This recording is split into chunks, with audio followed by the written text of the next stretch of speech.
Welcome to the Ending Sexploitation podcast, where we decode sexual harm and provide you with active solutions. I'm your host, Haley McNamara. All right, well, hello everyone. Thank you so much for joining us. I am so glad to be back from maternity leave and getting back into the fray. Dani, so good to see you. So good to see you. Welcome back. I've been eagerly awaiting your return, trying to hold down the fort over here. So good to have you back, Haley. It's wonderful, and it's been fantastic just following along with everything that's been going on while I've been out. And I know that we have a really great show for everyone today. Today, we're going to be talking through some headlines made by the recent Netflix documentary, Inside the Manosphere. Then there's two historic victories that really are reshaping, I think, this legal landscape around social media for our advocacy updates section. And then we're going to end off with a submitted question. And also stick around until the end for concrete ways for you to get involved. But Dani, the Netflix documentary Inside the Manosphere, it's been out for a few weeks now, so I think we don't need to give spoiler alerts. Obviously, for those who want to go see it, go see it. It was done by Louis Theroux, and it really just dives into that online manosphere, the network of male influencers and their extreme ideas about masculinity. Dani, I know that we've both seen this documentary. It's been discussed a lot already in the press, but what was your first reaction? Any highlights from it? Yeah, I mean, my first reaction was, unfortunately, I've kind of followed this manosphere. I've followed some of these men who were interviewed, although I had never heard of HS Tiki Taki. So he was a new character to me. But my impression was that I think there's good and bad. I think the good part of the documentary is it revealed that a lot of this is just fake. That even these men don't necessarily believe what they're saying, that everything they're doing is for clicks, that it's completely artificial, which I think is good because their audience, which Louis Theroux points out, is a lot of them are kids. A lot of their audience are minors, are kids who are really looking for inspiration and mentors and male leadership, and obviously these men are not good examples of that. So I think it was good that it kind of pulled back the curtain that this is all fake and contrived and a way to get money. It's very scammy. So I think that was good. Some of the things that were frustrating to me is that it was very surface level. It did not get into some of the more really scary, disturbing, potentially criminal things that some of these men have been accused of doing. So, I think it almost made light of this when in some instances, there's been very, very serious allegations. So, and even the OnlyFans stuff, like I had never heard of HS Tiki Taki, so I don't know him, and I was new to him, but just kind of glazing over the OnlyFans stuff, I think there was a lot of red flags there that I felt was kind of minimized. Yeah, absolutely. And I think we'll have a clip in a minute to talk about that was from the documentary there. But I agree, Dani, it was very interesting because I think this is obviously a huge topic. It's very relevant. So many young men are following male influencers like this. And obviously Andrew Tate, who wasn't a part of the documentary. But it's almost like there could have been a whole other documentary made that delved far deeper into how dark this actually can get. Not only the activities of some of these men, which we'll get into, but also just the impact of what their messages actually are. I mean, in this documentary, we heard a lot of misogynistic views shared even just in the course of this documentary, like men talking about obviously managing OnlyFans girls, but also having a girlfriend or a wife who's okay with them constantly cheating, talking about how women are less valuable or less intelligent. And this does have an impact on the young boys who are taking in this content, who then go on to objectify and demean women and girls in their own life. And we know that girls, especially in school, are being subjected to this kind of rhetoric from their male peers. So there's actually many iterations of harm that come out of these messages. Louis just really did not dive into the impact of these men in that way. It was interesting. I thought that he really showed the hypocrisy that a lot of these men have just from their personal lives, how they actually live. You know, there was one clip that's gone viral of one of these men, talking about how his girlfriend's completely fine with the idea of him having many wives. And then he's caught in an awkward position when Louis asks the girlfriend her view on that, and she's obviously uncomfortable and not interested in it. So there is that, like you said, they are lying very often about what their beliefs are in some ways, or what their lifestyle is going to reflect. But to dig And more just into, go on.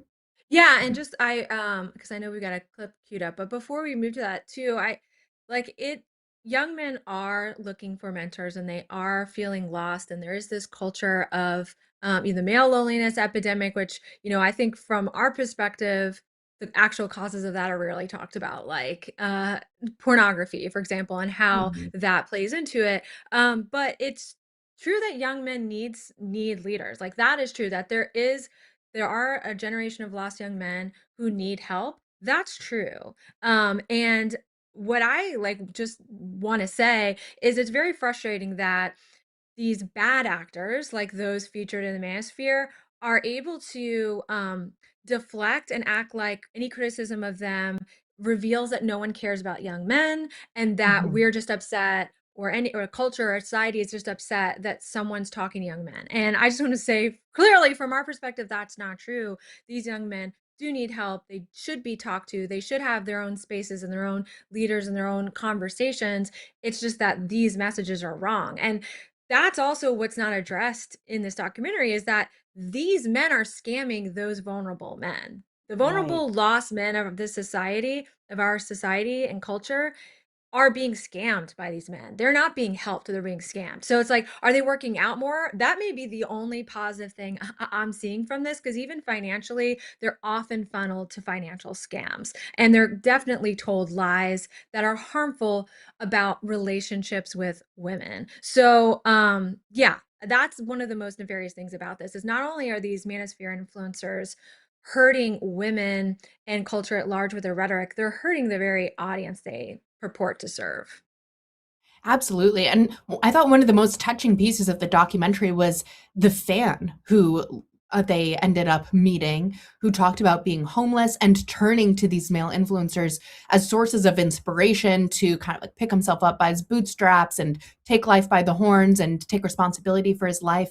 And I felt so much empathy for that young man. I even at times, something that was an interesting piece about the documentary is they showed footage and videos of a lot of these male influencers themselves as children, who it seems often came from tumultuous family situations, maybe without strong male positive influences. And I did feel empathy for them there too. And I think too, there is a mix of good messaging along with a lot of bad messaging. There is good Exactly. message, taking control of your life, working out, taking responsibility, and being a leader. Those are all very positive messages. It just becomes so toxic when you mix it in with the misogyny, obviously the anti-Semitism, the racism, and the financial scamming, the pyramid schemes that often are going on here, selling courses. It's like, we our culture recognizes that that's so harmful with other industries, but I think is a little bit behind in realizing that's what these male influencers are doing, like you said. We do have one clip from the documentary to show. Obviously, if you're on YouTube, you'll be able to see it. And if you're listening, you can listen in. A fascinating moment when Louis Theroux asks one influencer, HS Tiki about his seemingly hypocritical view of OnlyFans girls versus his own income streams. So let's give that a listen. The interview you did with Bonnie Blue, I thought was You saw interesting. that? Yeah, it was interesting. I just think she's disgusting, bro. I just think she's absolutely repulsive. You've got 500,000 people on your Telegram, right? Yeah, And you're advertising OnlyFans girls on there. yeah, Do you think there's a contradiction there? no. Because I openly say I don't give a and I'm doing it for money. I don't care about... The morality of it. I know it's not good. I say to people, don't watch porn. It's sad. It's loser. You can't say I promote it, but I discourage people from doing it. But you can. We can say it, but it doesn't mean anything. How does it not mean anything? It's a bit like, say, come down to the gym, I'm going to help you work out, and then you come in the front door and there's just a row of donuts. Here's a box of donuts that I'm holding up to your face.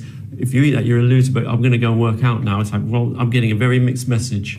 You do what you choose. If you want to go and eat the donuts, but I own the donut shop.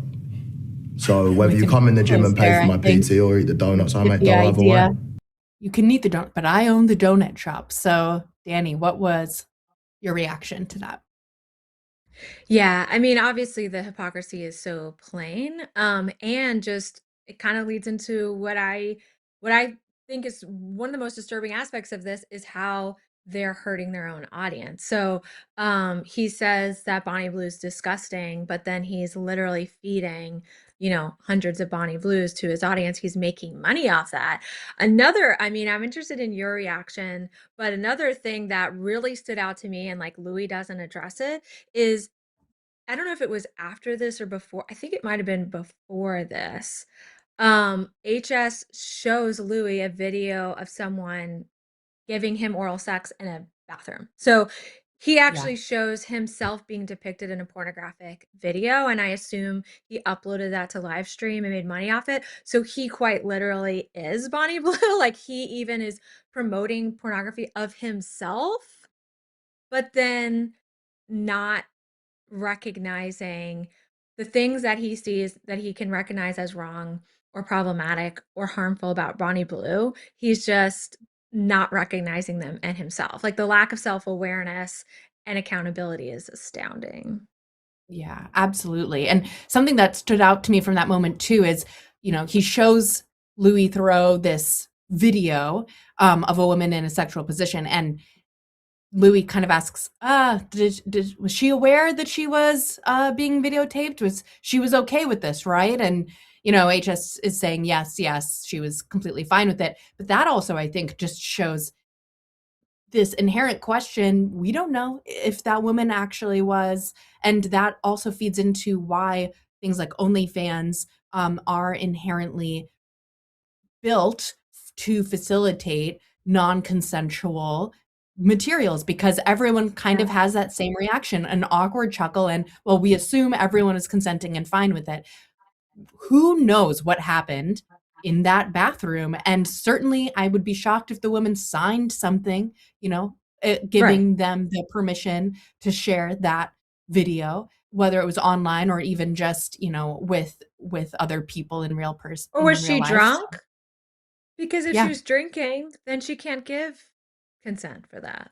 So, Exactly. And that's just like this inherent problem that then he and so many of these other men are profiting from. And I think it was just also very interesting that they cover the fact that many of these men manage OnlyFans girls, but we need to call it what it is. That's online pimping. And yes. so much of this has been sanitized to really cover up what that actually is, which goes into so many of the harms that I know you, Dani, are well aware of from your legal expertise.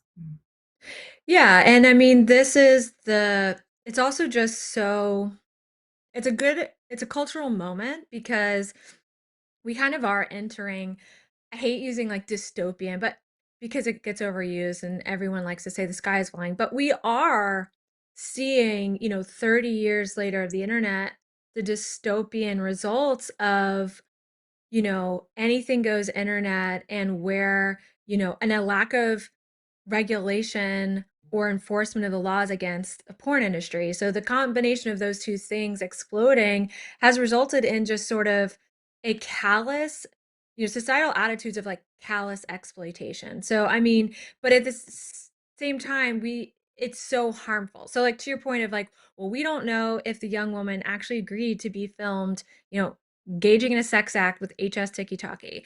But if you actually stop and think like what the impact, like the personal impact of that, if she didn't consent, or even if she Mhm. did, of that being out there forever is significant, is severe.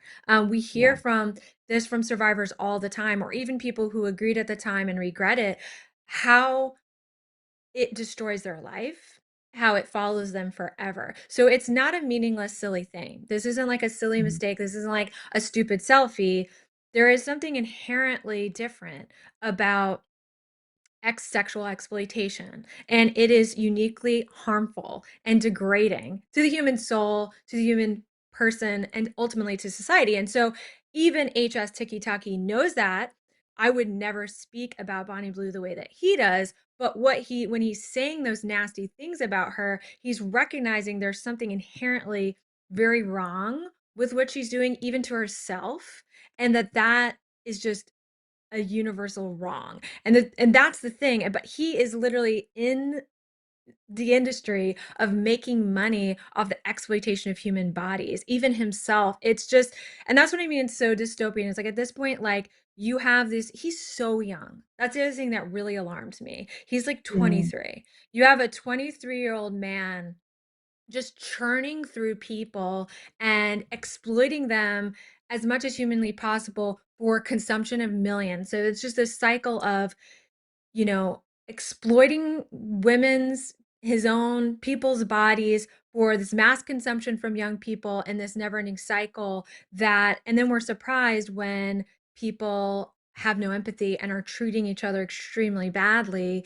and there's self-esteem issues and there's relationship issues and there's loneliness issues. If we don't value the human body and the human person, this is what happens. We treat it like objects, and it's detrimental and devastating to society.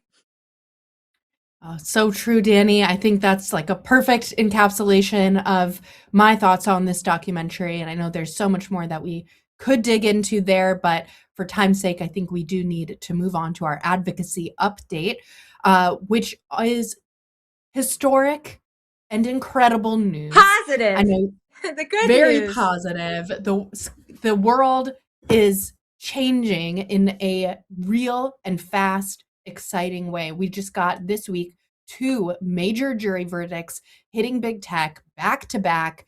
New Mexico slammed Meta with a $375 million judgment, holding them liable, saying that the company misled families, enabled child sexual exploitation on its platforms while knowing the risks. And then in California, there was a separate jury which found both Meta and YouTube liable for designing addictive products that harmed a young user's mental health. Dani, this has just been an electric week. I know my heart has been racing all week with these decisions coming out back to back. What are your thoughts? I mean, it's unbelievable. So, like, just building off, right? We kind of see some of the negative things of the internet, and the positive is we've reached a tipping point where everyone is recognizing something needs to be done. And this is that moment. This is that watershed moment. This is the first couple of cases where social media platforms are being held accountable for their own actions, and that's really the key here. This isn't about free speech. This isn't about, the availability of people to be able to communicate on the internet. This is about companies, profit motivated companies who have never had to deal with legal accountability ever. In fact, they've enjoyed an artificial protection and unfortunately have then used that protection to monstrously harm people knowingly and intentionally for profit. And they, like any other company that would do such a thing, should be held accountable. These cases were not easy.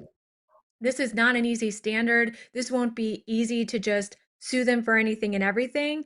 This included overwhelming evidence of their knowledge of exactly how they were designing their products, the harms it would cause, and pressing forward anyways, refusing to do the things that would mitigate the harms even when told about those things specifically, ignoring specific victims repeatedly, allowing predators facilitate. So this is incredible news. This is justice. This is correct. The cases are a little different. New Mexico specifically is about child exploitation and how that was proliferating on Meta's websites, and they knew that. They failed to protect against it, and they misled the public and telling them that their products were safe, right? And so that's the core of those claims. And importantly, Haley, you were deposed in that case. Tell us about that.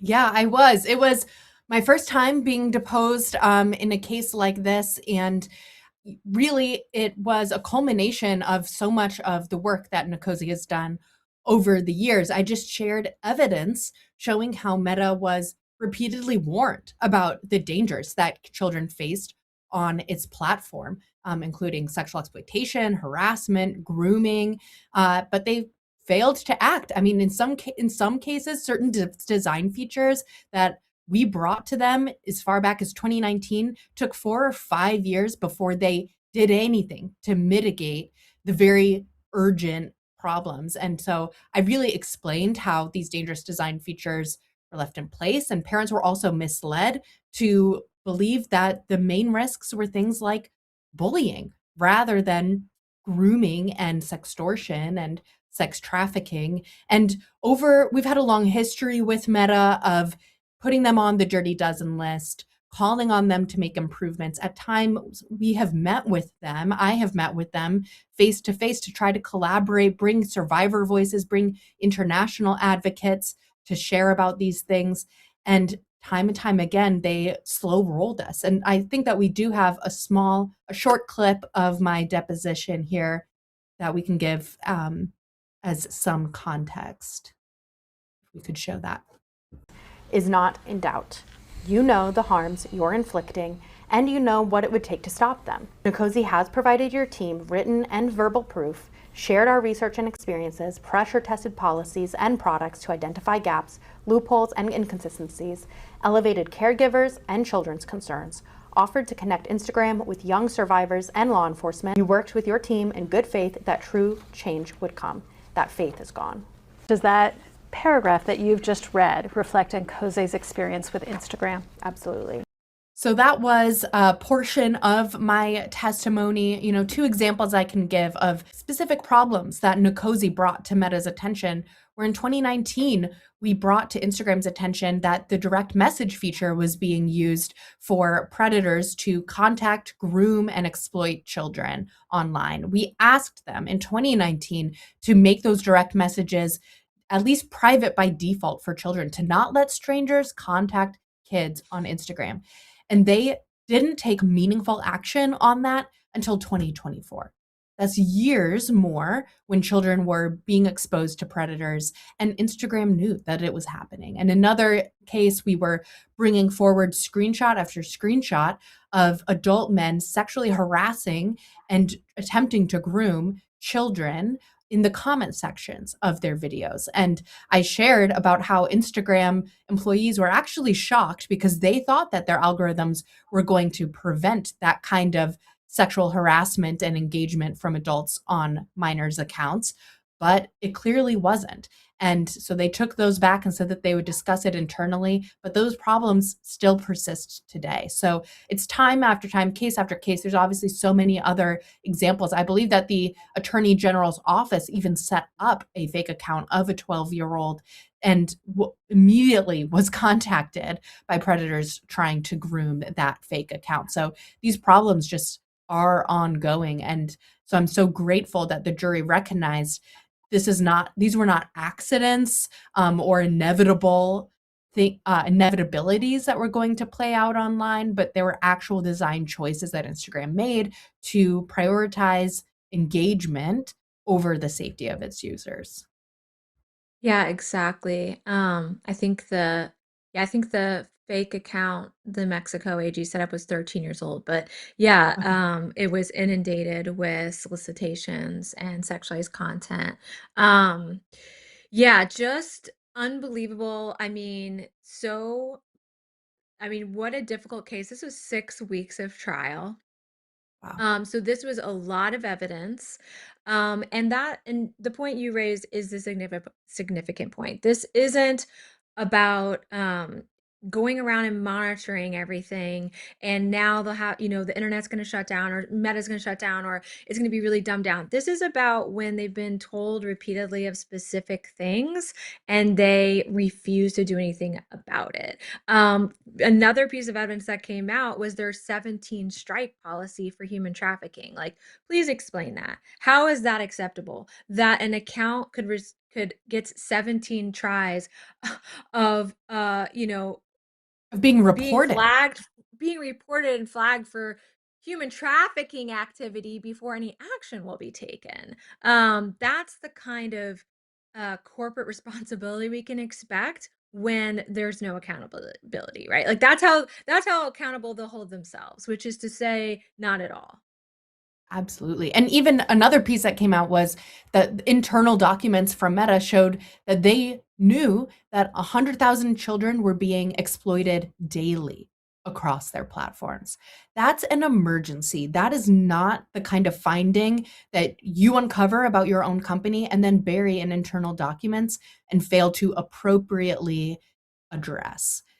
So it's just so correct, in my opinion, that I'm so grateful to the jury, so grateful to obviously the families and survivors who were pulled into this case, and specifically to the New Mexico Attorney General and their legal team. They worked so tirelessly on this, and I think the precedent can have such important impact for many more cases. So let's get into the impact. There's positive and negative. I mean, predictably, some Twitter personalities, X personalities are ringing alarm bells over free speech. So, Dani, is this the end of free speech on the internet because Meta was held accountable in these cases? No.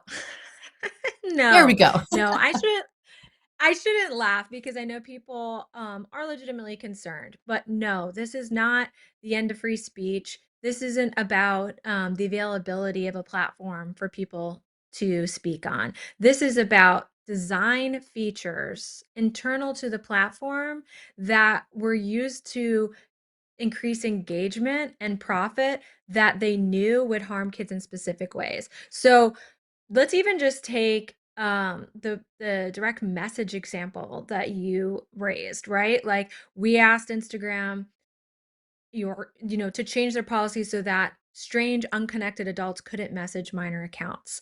Does that mean that we'll no longer have direct messaging? No, right? So people can message each other, but that's a simple safety precaution that makes sense, right? I mean, does it limit a pedophile's ability to speak to children? Yes. So in that way, that aspect of speech is limited, but that's criminal speech, right? That's criminal. That's a crime to groom or solicit a child. And so we have to make these kinds of balancing decisions every day, and we already do it in the real world. The problem is that alarmists and the technology companies and their lobbyist groups set up these balancing decisions as if that will mean that the fact that we have to make a balanced decision and that some speech will be limited, even when the example is like a pedophile talking to a child, but they set that scenario up in a way to make us all feel that our own speech is at risk. And so really that's alarmist. It's not true. This is we can easily navigate this, or maybe not easily, but we can practically manage our First Amendment jurisprudence, which never meant you can do or say anything ever, whenever, to whoever. We have always restricted it when it was facilitating a crime, when it was defamatory, when it included crimes against children. And the same can be applied on the internet. And I think we should, and I am sure our appeals courts and our Supreme Court will closely guard the First Amendment. And that means sometimes that the safety feature is too far and that we can't have that safety feature because it limits speech. But the fact of the matter is we are, before these cases, the status quo is we could do nothing to enforce safety or accountability, and that resulted in an epidemic of harm to children. So this is the first step in just navigating that, as we always have, right? Through the history of our First Amendment, different things have come up at different times and we've had to navigate it, and we will navigate this. And I am just so pleased that we are at the stage where we're doing that, where we're shaping our First Amendment jurisprudence in accordance with an internet environment, because we've hardly done it at all. And so it's time to do that. And I think these cases were decided rightly. So it's exciting.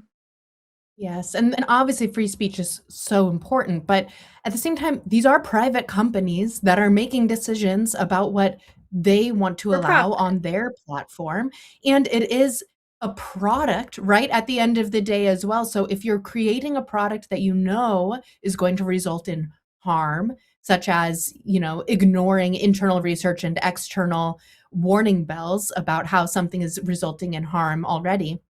I mean, I think it's correct that these companies should be held liable in those cases. And of course, this is a jury trial. It means that these people they made their case and were successful in this court. Someone else might make a case that is not successful. It doesn't mean that Exactly. every lawsuit is suddenly going to fly through without question. It's decided on a case by case basis. So I do think that this alarmist mentality that, some people making a very specific case in order to get a liability charge, it's not going to mean that suddenly these companies can't do anything, right? So, Or that yeah. we will no longer be able to, and that's the thing. It's like the companies are preying on your fear that your free speech will be restricted, but really it's their own speech they want restricted, and it's commercial speech. It's their algorithms and the way that they want to employ them to harvest you for data and make as much money as possible, regardless of your well-being. So we need to keep Mhm. that in mind whenever we see this messaging about free speech, because it is not organic. It is born out of this tech company's very intentional and strategic plan to protect itself from accountability and protect its business model that is built on this legal framework. That's what people also need to recognize. Like, they have a business model based on a legal framework where they could never face liability.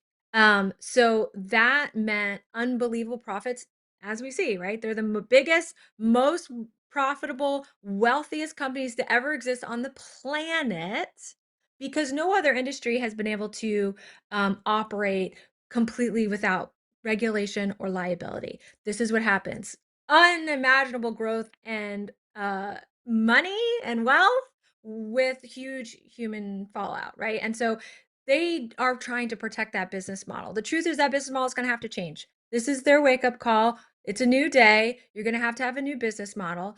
And they're preying on our lack of imagination, right? Our natural human instinct of the devil we know. We are comfortable with the status quo. We're familiar with the status quo, even when we can recognize the harms. We can't envision what the future will look like. And so that becomes very scary. But the truth is, their business model will just have to change. That doesn't mean that free speech goes away. It means the way that these companies operate may be different. And that's okay. And I think we should embrace that future, which I think that could mean for a lot of opportunities. Maybe instead of rage baiting, profiting off of rage baiting, we would have more, better discourse. Instead of profiting off of child exploitation and human exploitation, the lowest common denominator of content, they would have to provide something more of value that we're willing to pay for. I don't know. But that's really where we're at, and it's a positive thing. Yes, it's about shifting incentives. It's shifting the incentives away from engagement at any cost to Yes. engagement with safety in mind. Keep safety at the center of that, especially for children online.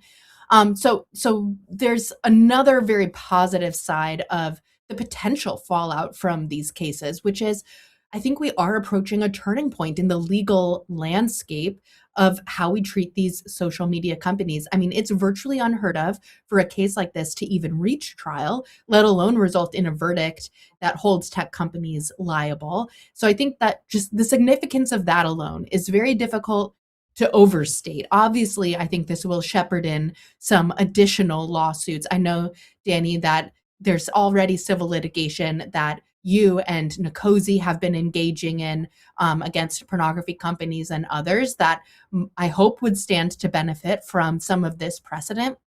And I also think it's going to have significant impact on the imagination, like you said, of legislators to say, okay, so let's start holding these companies liable and establish some best practices. And we've already seen some discussion about this online. I believe we have a tweet up from Senator Blackburn about the Kids Online Safety Act saying, okay, now that we're going to be holding these companies responsible, let's establish a basic common sense duty of care through the Senate version of the Kids Online Safety Act.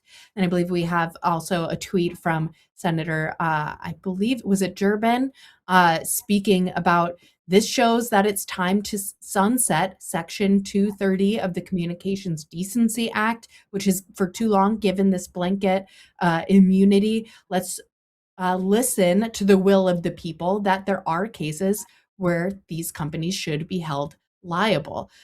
So Dani, just your thoughts on the potential for the legal landscape impacts of these cases. Yeah, I mean, I think a duty of care is absolute bare minimum.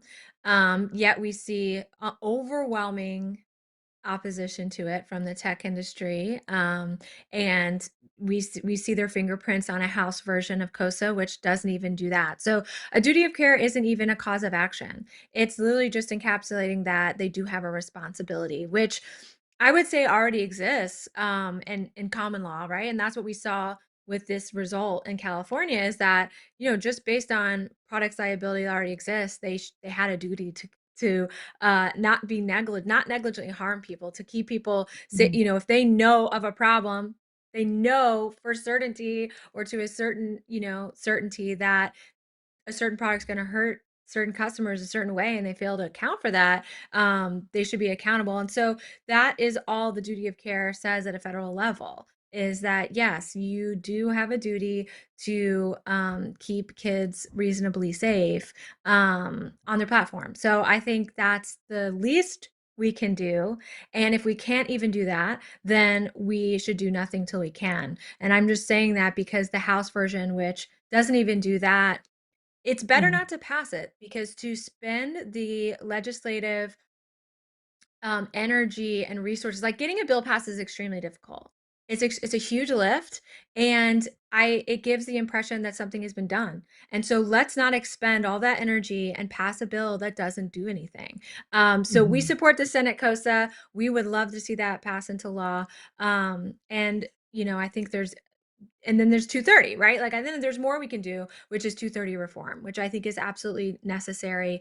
230 is a artificial protection for this company. And at the end of the day, courts have interpreted it beyond what Congress ever intended. So we support sunsetting 230, or the Supreme Court giving some direction.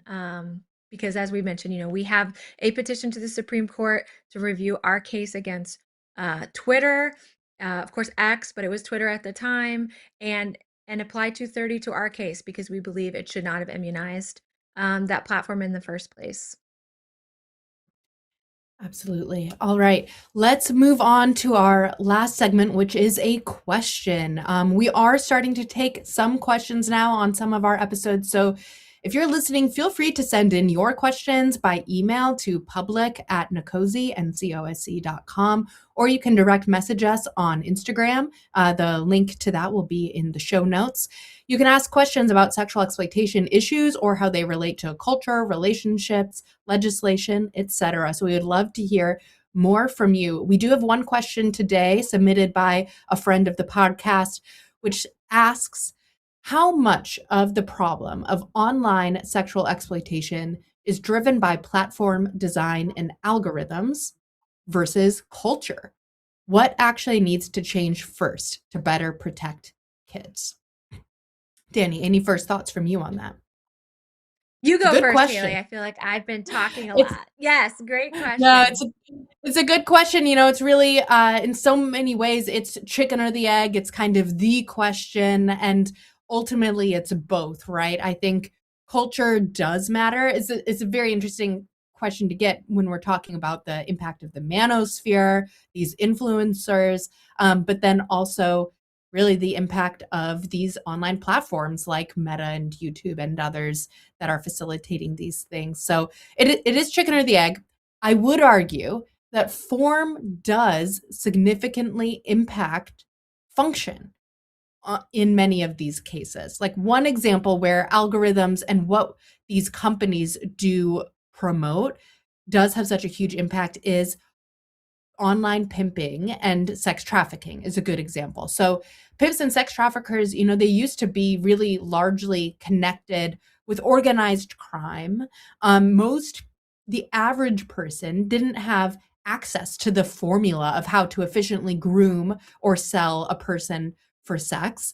But now with online pimping, the scale has been increased so much. Both it can be promoted to anyone as an attractive way to make money by quote unquote OnlyFans management. And it's sanitized. The impact that they're having on people who are being sold for sex or sold in the course of pornography is sanitized by the separation of a screen. So you can even be engaging in online pimping and not have to see the impact that is having on the people who you are quote unquote managing, who you are trafficking or pimping. So I think that's one example where the platform design and algorithms in some ways is driving culture. It's normalizing online pimping to such an extent that now it's become part of the culture and it becomes cyclical. But a lot of the scale of online pimping is caused by these online platforms. Yeah, exactly. And I mean, it's both and, right? I don't know that there could be address one first. It because I don't think addressing only one solves the problem. I think they both need to be Right. addressed and they feed into each other. Like the fact that these platforms are trying to influence culture and are influencing culture. So that's the point, Exactly. right? Like they are doing that intentionally. Some of the evidence that came out of the California trial is that Meta was studying, brought in experts, gambling experts, and was studying like brain development and function to design the way you interact with the platform. So the scroll, like the reason we have a scroll instead of a click, it kind of goes into free speech. Like, how is free speech affected if we click instead of scroll? Like, it's not. They chose the scroll because it had the same impact on the brain and dopamine as pulling the slot machine. Like that's literally why we use the scroll, so that people would neurologically become addicted to the scroll in the same way people get addicted to the slot machine and to gambling. So they're pathologizing their product to cause addiction. And that goes to the kind of content they push and why as well. So they're shaping individuals and shaping culture. They need to be like, that has to be addressed and they should be responsible for that.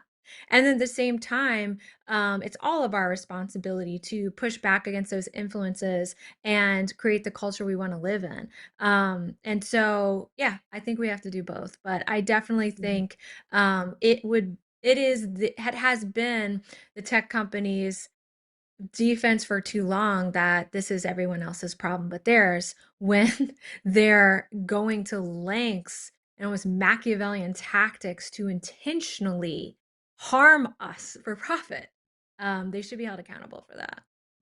Yeah, absolutely. It's a great question, very nuanced. So I'm sure we'll be diving into many different versions of that question, even in future conversations. But Dani, any last thoughts before I give the audience an action that they can take?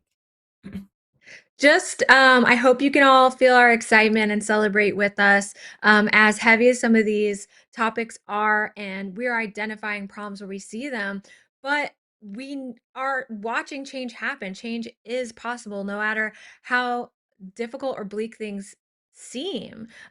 We all, especially when we band together, have the ability to make positive change, and that is exciting. We are in control of our own destiny, and we're very proud at NCOSE to be a part of that movement, and to be with all of you who are listening, because you are too. Yeah, absolutely. And to even go further and be part of this momentum, you can join us next Tuesday, the 31st, March 31st, for the 2026 Dirty Dozen List reveal. This is our annual campaign. We'll be putting 12 companies on notice for facilitating sexual exploitation and giving you all the chance to contact these companies and make your concerns known to them. So sign up if you want to be among the first to see the list at dirtydozenlist.org, and we'll include a link there in the show notes. But yeah, exactly as Dani said, change is possible. It's happening right now. So now is the time to lean in and get involved, even if you never have before. dirtydozenlist.org is a great first step there. Thank you all so much, and we'll see you next week.